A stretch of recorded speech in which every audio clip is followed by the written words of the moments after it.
We are live, guys. I'm Joe, 1/3 of the Cyber Nerds. Radio GS. So, Mr. Blitztek. And welcome back to another Bad Batch review. Episode 16, the finale. Now, it doesn't have to be the finale of you being on the channel. If you subscribe, hit the notification bell, and hit the thumbs up so you can get notified every time. Hit the notification bell so you can get notified every time we drop a video, and hit the thumbs up to support the channel. Pow! Anyway, guys, how do you feel about the whole season? And what's thoughts? Just go. Just go. It's obviously didn't enjoy this season as much, but because man didn't know there was gonna be another season, and it was like, oh, it's a one-time thing. Now it kind of makes sense why it's so like the tone is so underwhelming. Because now going back, not that it's an excuse, now going back and seeing the other seasons, they always like start like, it's not the strongest season, but to me it's like, yo, looking back at the other seasons, every first season, apart from Rebels, is slow. Why are we here again? But like with me, like the whole season, very underwhelming, and the only thing I'm taking from this last episode is like they have an opportunity to do something with Crosshair and their brothers that's gonna not end up well. Do you know what I mean? It's sort of like, I would say like Charles Xavier, Magneto kind of relationship. There's always gonna be that tension, but they're never gonna murk each other. That's about it. Also, Kamino, very disappointed with Kamino, in the destruction of Kamino, because thinking about every other planet, city that's been destroyed, I didn't feel like I felt like other cities, innit? Like, we've heard cries, when in Rogue One, what's the city? Jeddah, got finished, it was like a big thing. Here, they did the same thing, a destruction of a city, just wasn't there, innit? So something is missing. It's I don't know. People that die. Casualties. Do you know what I'm saying? Do you know, man can't. It's not something that's missing, bro. Do you know what I mean? So blowing up an empty building ain't blowing up a building with people in it. Do you know what I mean? So, yeah, man. Yeah, it's a tough season. It's a tough season. When you got something? Yeah, didn't really enjoy the season, to be honest. Obviously, there's good episodes here and there, but as an overall, wasn't that great. Final episodes is just okay. Like, I did like that there was always stakes trying to escape the facility and stuff. So you did like it? Yeah, like the stakes, yeah. Yeah, the stakes. That I'm happy that there was always like problems along the way trying to escape. Because if it was just some easy get out mission, then it's like, oh, here we go again. I'm glad that Omega tried to do something and she finally failed. This means in season 2 she's gonna become a mermaid or something. Who knows? Mermaid. Yeah, bro. She tried to save the robot. In fact, that was quite confusing that she was able to hold the robot and Hunter, but then she couldn't swim with the robot. I was like, mad baffed. I was like, she got the strength for Hercules or something? Wasn't she holding... I know she was holding the robot when they were sliding down the building. And then she was holding Hunter at the same time. I didn't see that. Okay. I didn't see that. But yeah, like, final episode was just alright. Just visuals are crazy though. But yeah, just overall, just wasn't that great. Like, character development wasn't really there, and that's what's kind of crazy, because only at the final 2 episodes now we're hearing that the inhibitor chips might not even be affecting the whole clones. Freaking Crosshair and the relationship with the Bad Batch, that should have been throughout the whole season. They keep meeting up. You guys to come with me. No, the Empire's gonna do you wrong. Every single, like, if it was every single episode, just hammering off cross our heads, I'd rather that.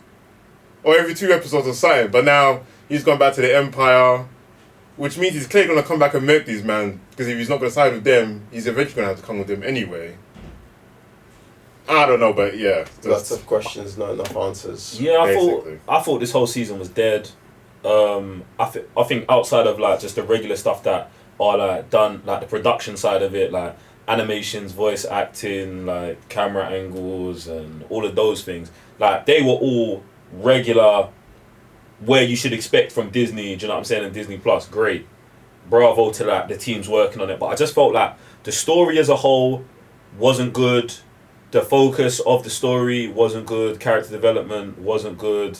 Like, yeah, man. And I think in the last 2 episodes, like you're saying, that there's character development, or we'll say character development because you guys just want to change the rules or make new rules or whatever. Like, when we're not, like, the things we're supposed to be focusing on, inhibitor chips and that, you're just gonna do that in the background and then tell us, and we're just supposed to believe instead of showing us, which what I thought we was here for. Do you get what I'm saying? So they do that stuff with Crosshair. So like his character, I guess, did evolve, but we kind of missed all of that. Do you know what I'm saying? We saw his turn here at the beginning, and then we saw his turn at the end.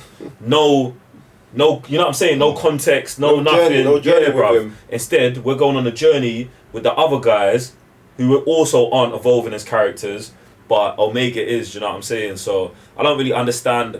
I thought that the final episode was kind of underwhelming, like super different from you, because like you're saying there were stakes. In fact, there were challenges. Yeah. There were challenges into getting out, but like I never really felt like these challenges ever mattered because there's never been no stakes in the show the whole season, bro. There's been like, not that it's always down to casualties, but like there's never been anything, like they've never been in real danger. Do you know what I'm saying? And even when they're faced with real danger, they always get out of it, bruv. So how in your finale am I supposed to think, oh, this fool or drowning, or oh no, like, bruv, you should have at least killed the droid. You should have at least let AZ fall into the water, them escape, and season 1, episode 1, you just have them fishing him out, charge his battery in his back. At least then, over that gap between season 1 and 2, we're like, we've lost something. Even if you want to bring it back straight away. Do you know what I'm saying? And then you could have just had Crosshair save Omega there and been like, it's just a droid. Do you know what I'm saying? He doesn't have that emotional connection with AZ. So he saves her. His redemption is still exactly this. Well, his redemption is still exactly the same for you, man. But then you just make a point of, we're coming back for AZ, like first episode, season 2, or a 0 episode, or just the, like, you know, the intro. You're saving AZ, something like that. So like, yeah, man, I'm super disappointed in this seat. Like I don't think there's been Star Wars that I've been more disappointed about than this. Like, even more than Solo, because it's like with the Solo movie, I'm just like, that movie's whole dead, production, all of it dead. Yeah, but like I think they never said it was gonna be something that it wasn't. Do you know what I'm saying? Like, it was just that. It was just a prequel to Han Solo where you like over-explain everything. But in this, you're not explaining anything. Like, the story we're following is not even the story of the titular characters that you put out there. It's like, I'm actually super disheartened by this whole thing. And it's just like, yeah, season 2 can be a whole different thing. It can be way better. It can be all of this. But like, we still got 16 episodes of this that, like, I'm never watching again. Do you know what I'm saying? Like, I feel like there's no reason besides me.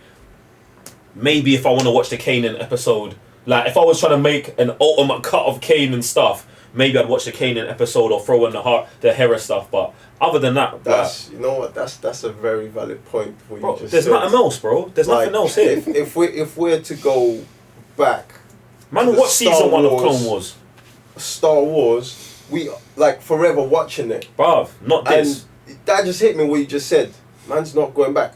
I think only the first episode. That's the and Kanan that's episode. And that's like, that's a force. That's like, a force, that's bro. like a day. It was like, do you know what I mean? Something's gotta happen for you to be there. You have to watch be wanting something. to be involved in Kanan. Like you have to want to see Kanan to go watch that episode, bro. Do you know what I'm saying? Like, Yeah. and it's mad like a character that you know forced in our face for 16 episodes still ain't really resonating with man. Like, man just really still don't care about Omega. Dropping the line, oh, she's older than us. Boom, boom, boom. Yeah, I know you guys. Maybe you felt like, oh, we need a reason why they're actually listening to her, but her actually aging appropriately and them having enhanced age, the knowledge part is still they're still on the field, they're still out there running the missions. Hunter's still supposed to be the leader. Like, it's all long. Yeah, and even if she's like part of the science team, you're still gonna have your childish sides because,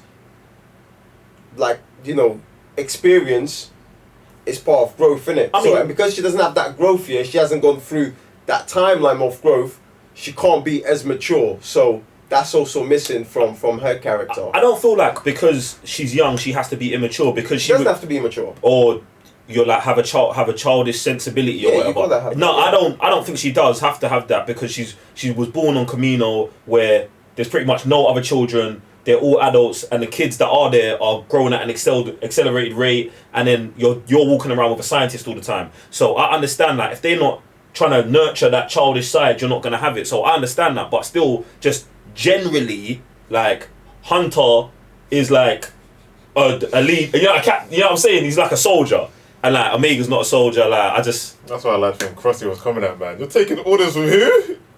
All the time. Yeah, but it's crazy to me how Crosshair I can identify that, and the rest of the team don't. Tech, I feel like Tech really annoys me, bro, because like, bro, like at least you should have then stood up and led, bro, because like you're calculating things, you've got an understanding of the numbers and possibilities and all of that, or maybe you worked it out and Omega leading the team is the best thing. But yeah, what I need you guys to do is to jump in the comment section below and let us know what you think of season 1 of Bad Batch, what you think of the finale part 2 or part 1 or the whole season. Where do you rank Bad Batch compared to Rebels, Clone Wars, like the first season of all of these shows? And are there other memorable episodes that you would go back and watch? Yeah, just let us know, man. Other than that, if you want to watch our watch along to the whole season, head over to patreon.com/cybernerds. It's there. You can enjoy us watching this. If you haven't already subscribed to the channel, road to 200k, and don't forget to leave your comments below. I'm Joe, 1/3 of the Cyber Nerds. Revenue GS. So I missed the Blitztek. Until season 2. Peace.